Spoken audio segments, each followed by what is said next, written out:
안녕하십니까, 임재훈입니다. 임재훈의 논처나 임재훈 TV에서는 오늘 블랙홀과 그 공간의 힘, 곡선, 어떤 모양의 그 공간적인 어떤 변화가 블랙홀이라고 부르는 그 주변에서 일어나고 있는가 라는 데 대해서 좀 여러분들과 이 얘기를 해보고자 합니다. 어제 제가 2018년 5월 30일이죠. 어제 제가 이 감마선 폭발에 관해서 말씀을 드린 적이 있습니다.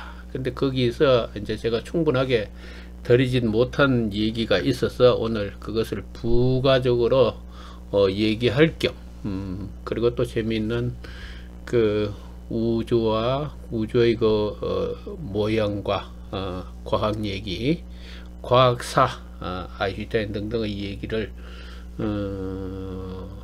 얘기했었고 또 좀 더 하고자 합니다. 일단 유럽에서는 뉴턴 역학 이후에 이 과학에 대한, 이 우주에 대한, 다시 말해서 현실에 있어 일어나고 있는 그 자연 현상에 대해서 굉장한 그 탐구의 열풍이 불었죠. 그죠? 그들은 모이면은 사롱 같은 데 모이면은 그런 것을 얘기하고 토론하는 것을 굉장히 즐겼습니다. 갑자기 이제 그 서구에서 그런 뭐 종교의 암흑기죠. 그 암흑 중세 암흑기를 벗어나면서 계몽주의가 일어나고 또 그것이 처음에서 뉴턴의 그 자연과학, 자연에 대한 새로운 시각을 뉴턴이 제공해 주었죠. 그 제공해 주었다는 게 뭐냐면은 자연 현상을 수학화, 개수화 시키기 시작했다, 숫자화 시키기 시작했다라는 얘기입니다. 자연 현상을 그것을 시키는데 그 뉴턴의 그 법칙이 있죠. 이거 F는 ma, 물질 간의 사고 간에 어떤 힘이 작용한다. 그 힘의 관계를 수식화하는데 성공했고, 그것을 수학적으로 표현해서 현상을 이해하는데 그 어떤 눈을 뜨게 했다라는 그런 역사적인 변혁이 뉴턴으로부터 출발했습니다. 그죠? 출발했던 그 그것을 시발점으로 해서 이 서양에서는 이 자연 현상을 논하고 얘기하는 그것이 이제 큰 어떤 그 귀족 사회의 어떤 그 뭐죠?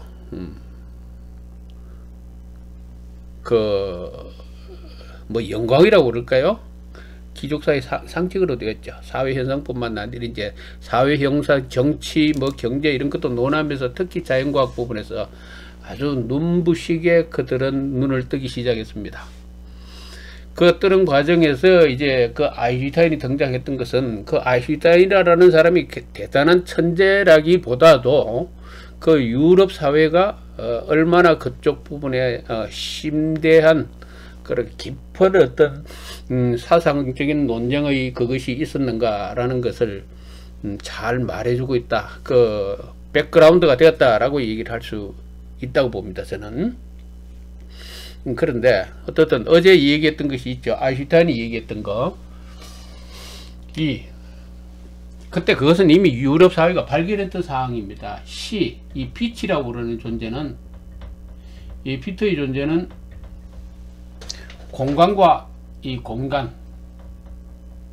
공간과 유일하게 작동하는 정확한 어떤 법칙성을 가진 그런 한 존재다. 이 빛의 존재라는 것은 불변하는 존재다. 그러니까 빛의 속도의 불변이라고 그러는 이 전제를 가지고 모든 물리학적 현상을 관찰해야 된다.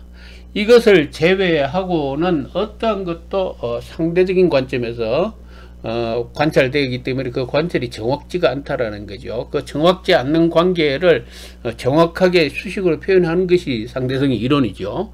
이론이고, 그래서 이 절대적인 어떤 그 표준 척도가 되는 빛의 운동에 관해서 그 당시 아인슈타인 바로 직전에 그 사람들은 상당한 지식을 축적했더라는 얘기입니다. 그래서 아인슈타인이 그 엘리베이터 실험, 엘리베이터 속에서 어떤 가상 실험을 통해서 중력의 존재를 잡아냈고 중력이란 곧 그 엘리베이터 실험 속에서 가상 실험 속에서 명확하게 보여주었던 그 현상과 마찬가지로 시간에 의해서 이렇게 커브되는 어떤 그런 현상, 이것이 우리가 3차원의 이 공간에서 바라보았을 때는 마치 이렇게 수직으로 낙하하는 이런 모습으로 보여진다 라는 것이 아인슈타인의 결론이었습니다.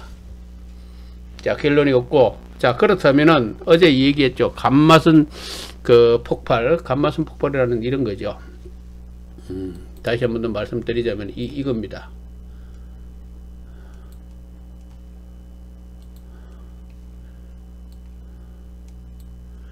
이건데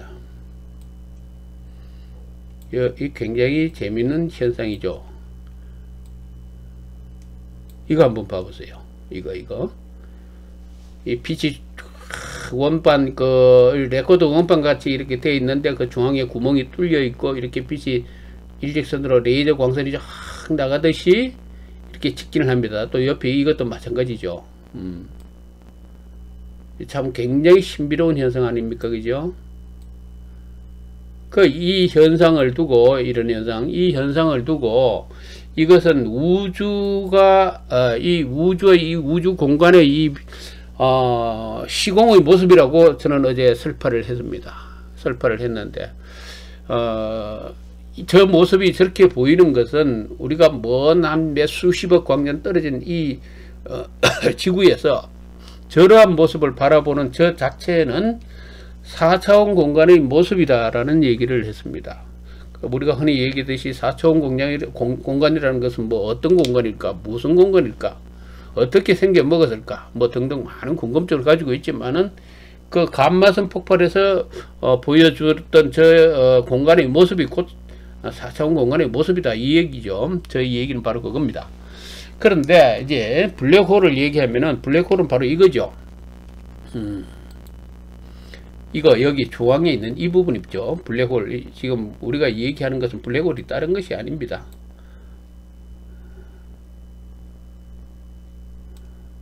여기가 블랙홀입니다. 여기가 블랙홀.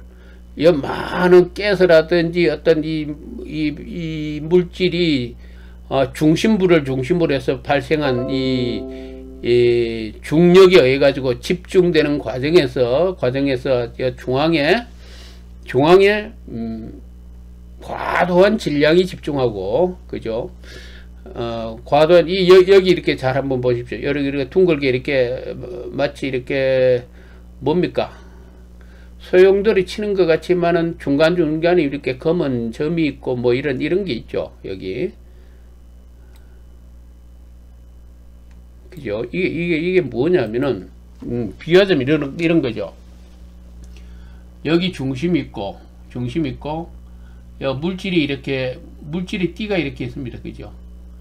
이것도 이렇게 전부 골고루, 원판처럼 골고루 있는 것이 아니고, 어떤 간격을 두고 이렇게 있다는 거죠. 이 공간의 틈틈이 이런 식으로 어떤 모양을 이루고 있다는 얘기죠. 그리고 여기 블랙홀이 있고요. 블랙홀이 있고, 이 홀이 있고, 여기가 물질청이죠. 물질청. 가스청이라든지 뭐 등등 다양합니다. 근데 이렇게 이제 블랙홀이 생성되는데, 이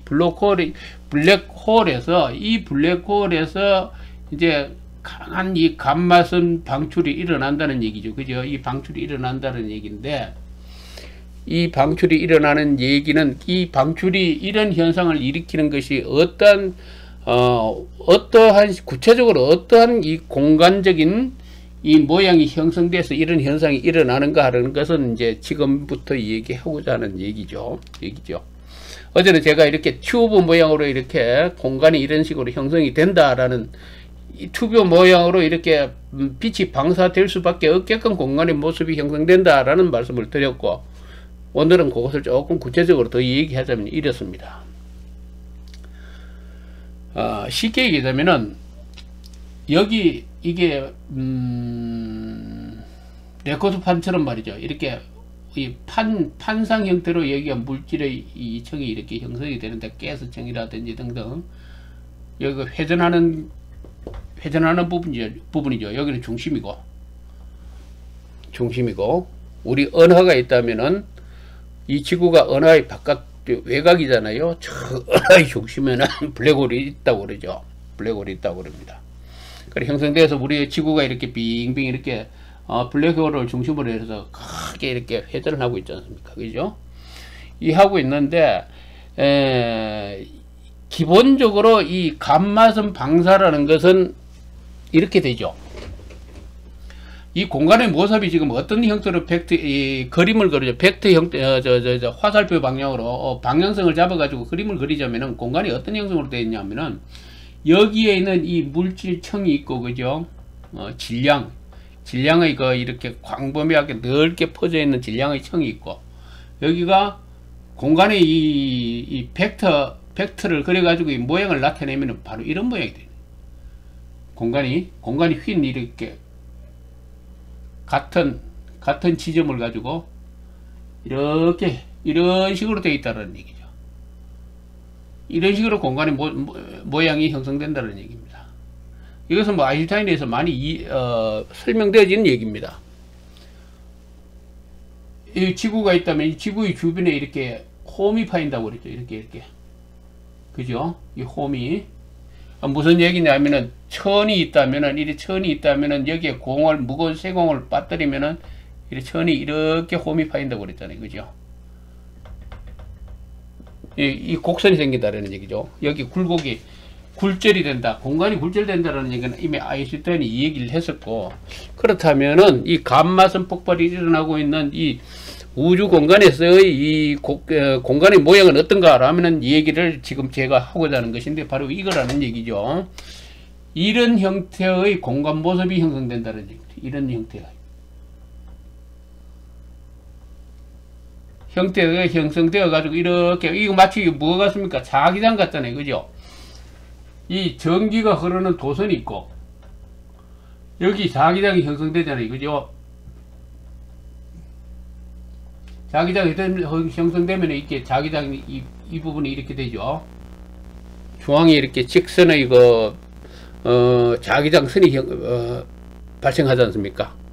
마찬가지로 이 블랙홀이라고 하는, 다시 말해서 이 감마선 폭발이 일어나는 곳에는 이와 같은 공간의 어떤 모습이 형성된다는 얘기입니다.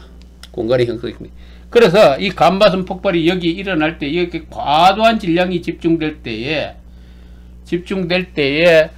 집중되는 과정에서 많은 에너지를 같이 가지고 들어오면서 여기서 집결이 되잖아요. 이쪽에 들어가면 여기 알다시피 이 공간이 여기에서는 굉장히 공간이 없어진다는 얘기입니다. 공간이 없어진다는 얘기죠. 공간이 없어진다는 얘기입니다. 여기서 이 부분에서는 여기서 이만큼 길었던 공간이 여기에 들어가면 이렇게 수축이 된다는 얘기죠. 공간이 수축된다는 얘기입니다. 공간이 수축되기 때문에 여기 엄청난 중력이 발생되는 거고, 공간이 수축되었기 때문에 엄청난 질량이 있는 것이고, 그런 거죠. 다시 말해서 제가 어제 얘기를 했죠. 어떤 물질이 속도가 빨라지면 질량이 늘어나는 것이 아니고 질량이 축소한다. 빛의 속도로 달리게 되면 어떤 물질이 이 질량은 제로가 되어버린다는 얘기죠. 그래서 어제 그런 결론을 내렸습니다. 이 질량 현상은 힉스 입장의 뭐가 있어서가 아니고 공간이 만들어내는 공간 축소 현상이다. 그죠? 공간 축소 현상이 만들어내는 그것이 질량 현상이다라는 얘기죠. 30만 킬로를 달리던 어떤 입자가 질량이 확 줄어든 어떤 공간을 갑자기 통과하게 된다면은 이 질량이 확 늘어난다는 얘기입니다. 늘어났다가 다시 다른 공간에 들어가면 질량이 다시 원상 회복된다는 얘기죠. 즉 질량 현상은 공간 현상이라는 얘기죠. 저 얘기의 어제 요지는 그겁니다. 여기서 다시 말해서 이 블랙홀이라는 곳이 들어가면 공간이 확 축소된 공간이란 말이죠. 여기 들어가면은 어떠한 물체도 그 속도가 줄어들면서 질량이 엄청나게 늘어납니다. 엄청나게 늘어난다. 엄청나게 늘어난다는 얘기죠. 질량이 늘어나는 것 같고 부피가 늘어나는 것 또 다르거든요. 부피가 늘어나 버리면 질량이 늘어나지를 않아요. 그래서 여기에 에너지가 집중하면서 여기는 공간이 없는 지역이기 때문에 여기 어떤 공간이든 간에 저는 이렇게 봅니다. 질량과 에너지와 공간은 상호 서로 변할 수 있고 서로 같은 개념이다. 같은 존재다. 이것이 질량과 에너지, 공간 이 사이를 왔다 갔다 하면서 이 우주의 그 모든 변화를 주재한다 라는 것이 나의 생각입니다. 그래서 이거 같은 공간과 에너지와 질량은 같은 것이다. 이 공간이 다른 어떤 별개의 존재가 아니고 공간이 에너지요, 에너지가 질량이요. 이것은 상호 이 공간의 그 어떤 형상의 모습의 변화에 불과하다라는 거 저는 그렇게 봅니다. 에너지가 공간 속에서 수축되어 버리면 질량 현상이 나타나고 에너지가 더 발전해서 더 진화가 되어 버리면 공간으로 변한다. 이 공간 자체가 이 에너지, 이 질량과 공간 자체의 중간지대가 에너지다라는 것으로 저는 그렇게 이해를 하고자 합니다. 그래서 여기에 질량이 집중되다 보니까 여기에서 이런 과도기 현상이 일어나죠. 이 질량이라고 그러는 건 어떤 공간에 임계점이 있다라는 얘기죠. 이 공간이 수용할 수 있는 어떤 임계점이 있는데 이 임계점에 도달하면은 이 질량은 에너지를 통해서 공간화된다. 공간으로 변하게 된다라는 얘기죠. 이 공간과 에너지, 질량은 서로 상호간에 서로 왔다 갔다 하는 그런 존재라고 봅니다. 그래서 여기 질량이 집중되다 보니까 여기에서 임계 지점에 도달하는 그 어떤 그 일부 에너지가 여기서 방출되기 시작합니다. 방출되는데 이 공간의 이 형성 모양이 이러한 모양을 가지고 있기 때문에 여기에서 방출되는 이 존재는 이 직선으로 쫙 나가죠. 여기서 이 폭발되는 존재는 아니면은 여기서 나가는 여기서 이 방향성이 이렇게 된 거는 여기서 갇혀버려요. 이 광선이 갇혀버린다는 얘기.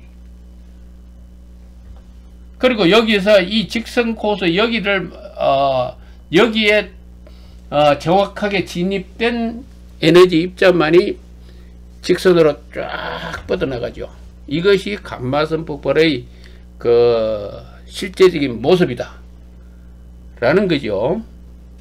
자, 이론적으로 다시 말해서 논리상의 전개상, 논리의 전개상, 이 논리라고 그러는 것은 이제 물리학에서 가설을 형성하는 것인데, 가설을 만드는 것인데, 우리가 물리학을 할 때에 물리학이나 과학을 할 때 이 중요한 것은 가설입니다. 아인슈타인이 상대성 이론과 그 일반 상대성 이론, 특수 상대성 이론과 상대성 이론을 만들 때 그가 제일 먼저 접근했던 건 수학이 아니고, 우리가 과학하면 흔히 수학으로 알고 있는데, 그죠? 이거 굉장히 우리 잘못 가르치고 있고 학생들이 우리가 뭔가를 잘못 착각하고 있어요. 유럽은 그렇지 않았죠. 유럽이 다시 말해서 서구와 우리 한국이 난 중국 적조 일본 쪽으로는 잘 모르겠습니다만 우리가 배워왔던 그 과학 내가 바로 윗세대 한 20-30년 전 한 20, 살 차이 나는 그 세대 차이 나는 그분들에게 배웠던 과학은 굉장히 뭔가 잘못됐다고 봐요. 뭔가 잘못 가르쳤어요. 우리들한테. 이 과학이라고 하는 건 수학이 아닙니다. 이 과학이라고 그러는 건 철저하게 이론적인 그 논리의 전개입니다. 다시 말해서 과학을 잘한다는 건 논리 전개를 매우 잘해야 이 과학을 할 수 있다는 거예요. 논리 전개가 완성돼서 이론이 완성됐을 때 이 이론의 완성이라고 하는 것은 전적으로 논리적인 전개에 의해서 접근할 수 있는 영역입니다. 그래서 이 이론은 구체적인 큰 이론이 완성되고 난 다음에 그 다음에 이것을 수식화 시키는 거, 수학화 시킨다는 이 다른 과정입니다. 이건 전혀 별개의 과정이라는 얘기죠. 아인슈타인도 이 이론을 완성시켜 놓고 이거 수식화 시키는 과정에서 친구 도움이라든지 수학자의 친구의 도움이라든지 를 받았다라는 얘기가 있습니다. 또 과학계 자체에서도 이론이 있고 다시 이것을 수식화 시키는 과정이 또 따로 있어요. 따로 있대요. 그래서 이 지금 이 과학계라고 그러는 자체도 이 사실은 분업화되어 있고 서로 힘을 합쳐야만이 제대로 된 이론이 나올 수 있고 과학의 그 이론을 완성할 수가 있습니다. 그래서 쉽게 얘기하면 아인슈타인의 상대성 이론 자체도 뭐냐면은 기본적으로 빛의 속도, 빛의 그 절대성에 기초한 모든 자연현상의 재관찰, 이것이 아인슈타인의 상대성 이론의 요지입니다. 특수의 상대성 이론이라는 게 뭐냐면 이 빛이라는 존재를 가지고, 빛의 존재를 가지고 시간을 측정하고 속도를 측정하고 길이를 측정했다라는 얘기죠. 빛의 존재로. 그것이 특수상대성 이론의 요지란 말이죠. 그것이 요지입니다. 다른 거 아니에요. 그 이론을, 그 요지를 아인슈타인이 설정을 해놓고 그 측정하는 방법을 찾다가 도입한 것이 뭐냐면 수학의 공식이죠. 이 수학의 공식은 아인슈타인의 그 특수상대성 이론을 완성시킨 수학의 공식은 수학이라는 것은 대단한 것이 아닙니다. 쉽게 얘기하자면은 피타고라스의 정리인데, 이 피타고라스의 정리죠. 아인슈타인이 이 특수상대성 이론을 풀어낸 그 기초적인 그 이론의 그 수학을 어떤 수학을 도입했냐면은 이 피타고라스의 정리, C 자성은 이꼬르 A 자성 플러스 B 자성이다. 이 직각삼각형에서 이거 가지고 특수상대성 이론을 완성했습니다.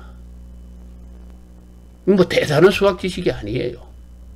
그런데 중요한 것은 이 간단한 수학 지식으로서 어떻게 그렇게 대단한 특수상대성 이론을 풀어낼 수 있었는가? 이건 바로 뭐냐면은 논리, 과학의 논리의 전개의 그 치밀성입니다. 따라서 과학을 잘하는 사람은 논리 전개가 정확해야 됩니다. 논리 전개가 정확해야 돼요. 그 논리 전개를 통해서 이 피타고라스의 정리가 거기에 적용될 수 있게끔 그 논리의 구성을 제대로 아인슈타인이 완성시켰다는 얘기죠. 그 얘기가 됩니다. 그래서 오늘 제가 얘기하고자 하는 것은 또 하나의 과학사라든지 또 잡다한 얘기를 하고자 하는 것이 바로 그겁니다. 그리고 이 특수상대성 이론이 단지 그 피타고라스의 정리를 활용한 그 수준의 이 수학 수준에서 완성했다라고 그런다면 일반 상대성 이론도 마찬가지죠. 일반 상대성 이론을 완성시키는데도 아인슈타인이 약 10년의 세월이 흘렀습니다. 10년의 세월 흘렀는데 이 과정도 이 빛의 속도를 써서 수학을 통해서 이 공간이 중력이라는 것이 커브진 공간이다. 시간에 의해서 커브진 시공계의 모습이다. 라는 커브된 시공계의 모습이다. 라는 그것이 아인슈타인의 일반 상대성의 이론의 요지인데 이 요지가 수학에 의해서 나왔는가? 그것이 아닙니다. 바로 논리에 의해서 나왔잖아요. 간단한 논리. 실험 공간, 가상 실험 공간, 그죠? 엘리베이터 속에서의 빛의 움직임. 이 논리적 근거에 의해서 일반 상대성 이론이 나왔고, 이 논리를 수학합으로, 수식으로 표시한 것이, 이 수식으로 표현한 것이 일반 상대성 이론의 완성이라는 얘기죠. 따라서 이 과정에서도 친구의 도움이라든지 등등을 많이 요청한 것으로 알고 있고, 이 뭡니까? 이 수식화 하는데 상당한 어떤 그 시간을 또 소요한 것으로 알고 있습니다.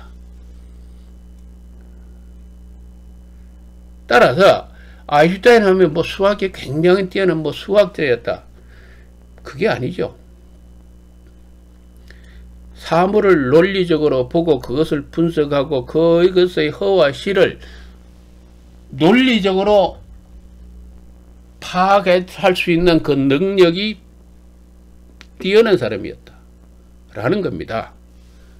그래서 이 얘기는 어디로 연결되는가 하면 저는 그 얘기 있습니다. 예를 든다면은 우리 진짜 젊은 사람들, 이제 지금 크는 애들도 있고 하지만은 과학 교육을 시킬 때 말이죠. 우리가 굉장히 뭔가 착각하고 있는 것이 많습니다. 과학 하면은 뭐 물리, 과학 뭐 이러면은 막 수식, 수학을 잘해야 되고 뭘 잘해야 된다고 그런 얘기를 합니다. 그리고 또 예를 든다면 내가 그 카이스트 대학 그 총장의 그 한 분의 성함을 내가 잘못 기억을 못 해가지고 방송에서 제대로 표현을 못했습니다만, 그래서 제가 자료를 찾아보니까 서남표 총장이 됐거든요. 이 서남표 총장이 뭐라고 얘기했죠? 카이스트에 들어와서 공부를 하려고 그러면은 그 영어로 그 강의를 받을 수 없으면은 카이스트를 졸업할 수 없다라고 얘기했죠. 카이스트에 들어오지 말라고 얘기를 했습니다. 영어를 잘해야 된대요. 근데 나는 이분이 왜 그런 얘기를 하는지 난 이해를 못합니다. 이 과학을 정확하게 이해하시는 분인가? 카이스트 뭐 총장이고 대단한 경력을 가지고 있으니까 당연히 과학에 대해서는 타의 추정을 불허한다 뭐 등등으로 나의 얘기, 너 같은 자가 감히 어떻게 서남표 총장을 비난할 수 있느냐라고 말하는 분이 상당히 많으리라고 봅니다. 그러나 내가 얘기하자는 것은 서남표 총장을 비난하기 이전에 사안의 이치를 논해 보자라는 얘기입니다. 과연 그 얘기가 올바른가라는 얘기입니다. 쉽게 얘기합시다. 아인슈타인이 있었지만 아인슈타인이 학교 공부를 할 때 전능하라는 소리를 들을 정도로 그 존재가 다른 사람이 이해하기 힘들 정도의 그런 상태였습니다. 무슨 말인지 알겠면, 무슨 말이냐면은 그렇게 수제나 총명하게 보이지 않았다는 얘기입니다. 아인슈타인이 그렇다면 아인슈타인에게 예를 든다면 우리나라에서 고등학교 졸업할 때 즈음 되어서 카이스트에 들어가지고 공부할 그것을 바라는 어떤 학생이 영어를 카이스트에 들어가서 영어 그 강의를 그대로 알아들을 수 있을 정도의 그 능력이 되자면은 이 학생은 언어학에 있어서 굉장한 수재라는 칭호를 받아야 합니다. 받아야 되죠. 굉장히 똑똑하다라는 그 주변의 칭찬을 받으면서 고등학교 과정을 마쳐야 합니다. 비교해 보십시오. 아인슈타인 같으면 그랬는가? 고등학교 과정에서 그렇게 저거 했는가? 그렇지 않았죠. 많은 것을 요구하지 않았어요. 그때 그 당시에 그 독일 아인슈타인이 공부할 그 당시에는. 무슨 얘기냐면은 이 언어 방면으로 어느 쪽으로의 어떤 특수한 능력을 발휘하는 인재가 따로 있고, 그죠? 논리학적의 어떤 물리학적 사물의 현상을 논리적으로 분석하고 해석하고 거기에 이론을 세울 수 있는 그 머리, 그 재능이 따로 있다는 얘기입니다. 언어와 이 논리성을 같이 보유하고 있는 학생은 그렇게 많지가 않습니다. 수십만 명 중에 하면 뭐 1억 분에 한두 명 될까 말까 합니다. 1억 분 한두 명도 안 됩니다. 그런 존재는 없습니다. 전부 말 맞다나 팔방미인은 말 맞다나 제대로 할 줄 아는 게 없다고 얘기하는 건 마찬가지로 논리학에 이 언어학에 뛰어나다면은 논리학에 반드시 어눌합니다. 그럴 수밖에 없어요. 바라보는 자기 시야가 있기 때문에. 시야의 한계 때문에 그것이 그럴 수밖에 없다라는 얘기죠. 그러면은 과학의 인재를 우리가 이 과학 인재는 국력입니다. 과학 인재라는 것은 국력입니다. 과학 인재를 우리가 키워야 되는 중차대한 과제가 있음에도 불구하고 우리나라가 왜 과학 인재를 제대로 키우지 못했는가? 바로 이런 잘못된 생각 때문에 그런 거예요. 이것도 잘하고 저것도 잘하고 뭐 대학 입시에서 뭐 수석 만점이 나와야 되고 뭐가 나오고 되고 이렇게 만능인 어떤 학생이 있다고 합시다. 그러면 과학이라든지 이런 아인슈타인과 같은 이런 전문적인 분야를 파고들 때에 그만한 능력을 발휘하는가? 절대 못해요. 절대 못해. 왜 이런 현상을 인정하지 않고 우리가 우리 교육을 이렇게 이상한 방향으로 몰아왔으니까 지금 대한민국의 이 과학 수준이 말 맞다나 보고 뺏기는 거는 잘하죠. 그래서 대단히 죄송한 얘기지만은 어떤 네티즌 분은 저한테 그런 얘기를 합니다. 우리가 지금 현재 이 순간까지 왔던 과정이 어떤 과정이었는가, 미국이 우리를 어떻게 도와줬는가를 얘기를 할 때 그 얘기를 하더라고요. 거의 다 모방이잖아요. 스스로 일어난 거 뭐가 있습니까? 스스로 일으키기 쉬운 게 뭐가 있냐라는 게요.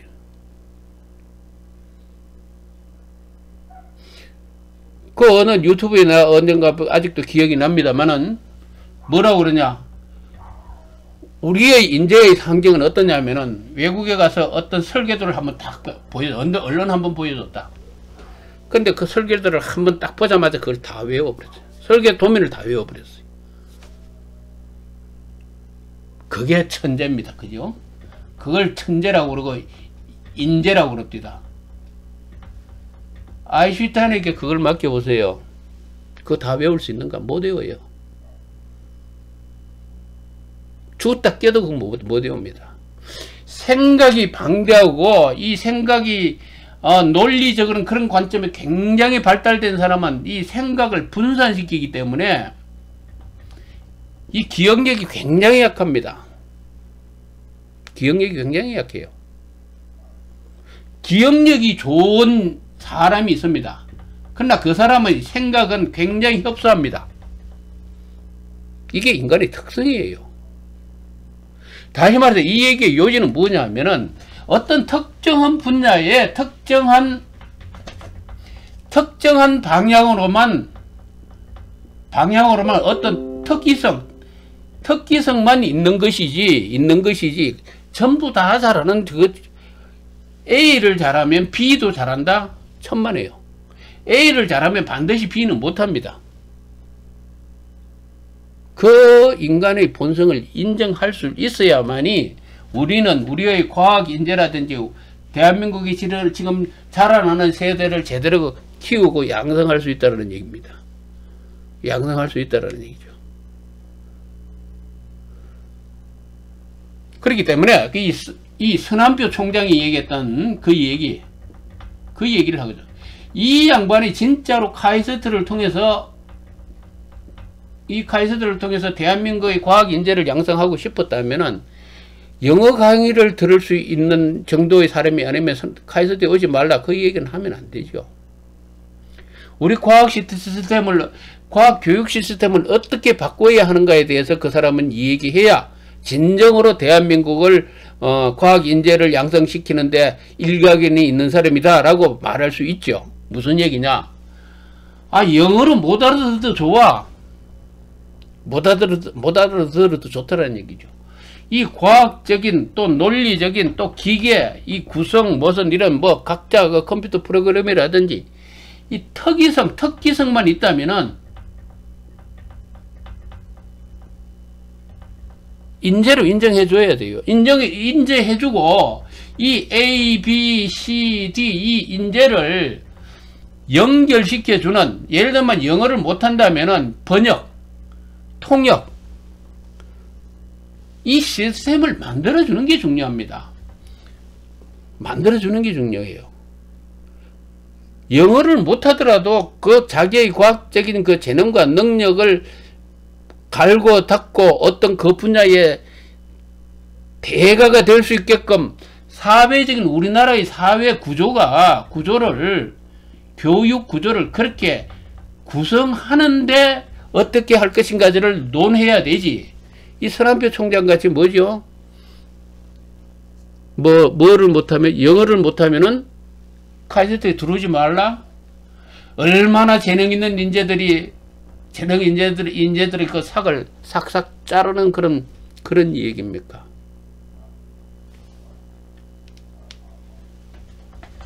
예? 얼마나 그게 대한민국을 망치는 우리나라 최고의 과학 지도자가 그런 소리를 합니까? 그렇게 하면 안 됩니다.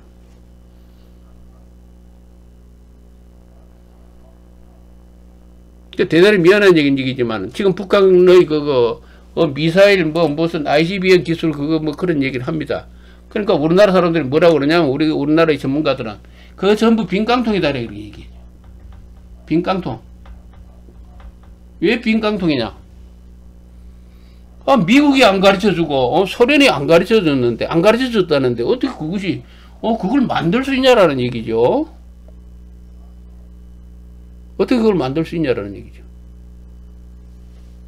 바로 이 사람들은 남이 과외를 시켜주지 않으면 아무것도 할 줄 모르는 사람들이 그 자기의 어떤 걸어왔던 인생 역정에 불과합니다. 인생의 경험에서 우러나오는 얘기예요. 그러나 스스로 만들어보고 스스로 일어나 본 사람은 그것이 가능하다는 걸 알아요. 70년, 80년 동안 그들이 총력을 다해서 파고들었던 분야가 핵과 미사일 기술입니다. 북한의 미사일에 대한 집착은 굉장하죠. 그죠? 내가 왜 그걸 알고 있는가 하면은 내가 GOP 80년도 GOP에서 근무했습니다. 북한 TV 개성방송을 봅니다. 거기에 나오는 TV에 나오는 얘기가 국민학교 교과서에 나오는 그 만화 영화가 교과서인가 뭔가 어린애들 교육용인 그 만화 영화가 있었더라고요. 거기에 미사일의 필요성을 굉장히 강요하는 내용을 알아요. 얼마나 그들이 미사일에 집착하고 있는가를 알 수가 있어요. 그리고 쭉 그 역사를 보면 끊임없는 미사일 실험을 했습니다. 그들은 수도 없는 실험을 했어요. 툭하면 발사시켰어요. 툭하면은 한 30년 이상을 그렇게 했다라는 얘기죠. 그런데 우리는 그 과정에서 뭐 했죠? 아무것도 안 했잖아요. 미국의 이 한계, 미국이 딱 정해 있는 그 데드라인에 딱 걸려가지고 아무것도 못 했잖아요. 그러나 북한은 줄기차게 파고들었어요. 북한 애들이 영어 강의를 외국인이 들어와서 하는 그 강의를 들을 줄 압니까? 북한 교육이? 근데 수많은 과학자 인재들을 그들은 국가 시책에 의해서 양성시켰다라는 얘기예요. 해킹 기술, 그죠? 미사일 기술 전력 이쪽 분야로 전 국가적인 사업으로 그들이 밀어붙였어요. 이거 7, 80년간 한 것이 이게 빈깡통이다. 빈깡통 허풍과 거짓으로서 지금 미국을 가지고 놉니까? 미국이 그렇게 간단한 나라예요. 예? 허풍 떨고 사기치려고 그러는 놈 앞으로랑 같이 지금 장단 맞춰가지고 지금 뭐 하고 있어요? 싱가포르에서 회의한다고요?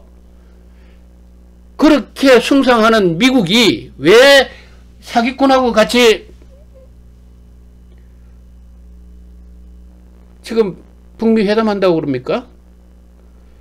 당신들은, 여러분들은 그런 지금 그런 거짓과 깡통이라고 얘기하는 그런 사람들이 얘기하는 그 북한의 존재, 이 사기꾼이 당신들의 그 주장이 잘못되었을 가능성이 거의 99%라는 얘기입니다. 미국이 왜 사기꾼을 가지고 같이 그렇게 장난을 칩니까? 미국이 그렇게 바보예요?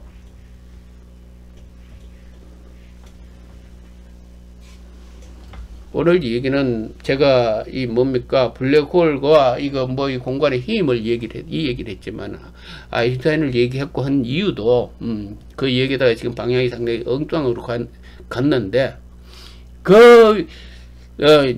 서구 현대 물리학의 가장 기초를 세웠다고 그러는 그 아인슈타인의 그 상대성 이론조차도 그것조차도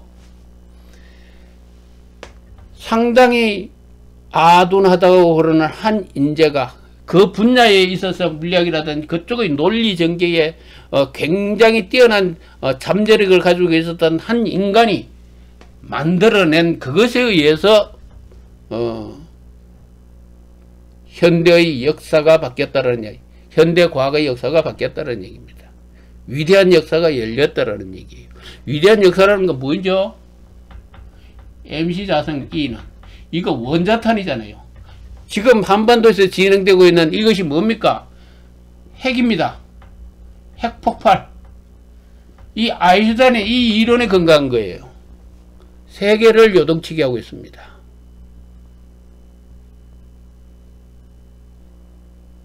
그러하다라는 것을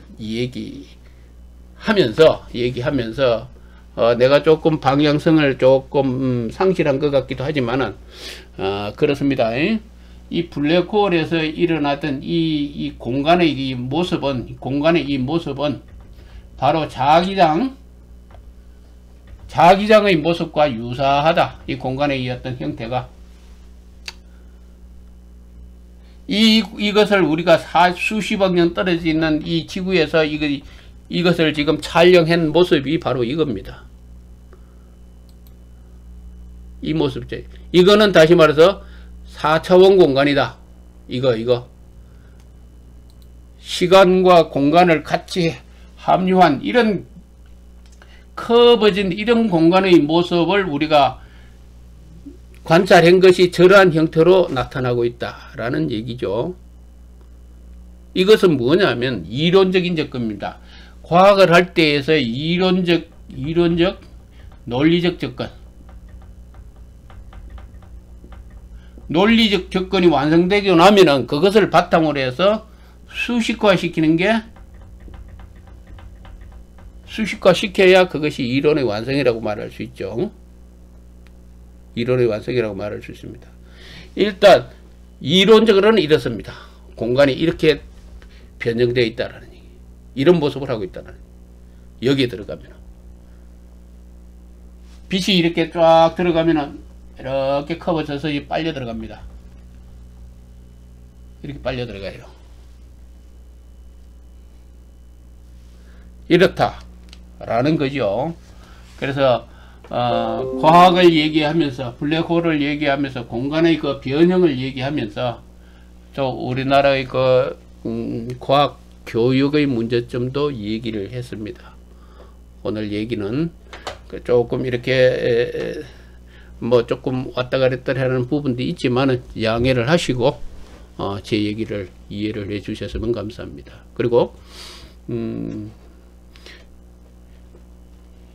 이것은 말이죠.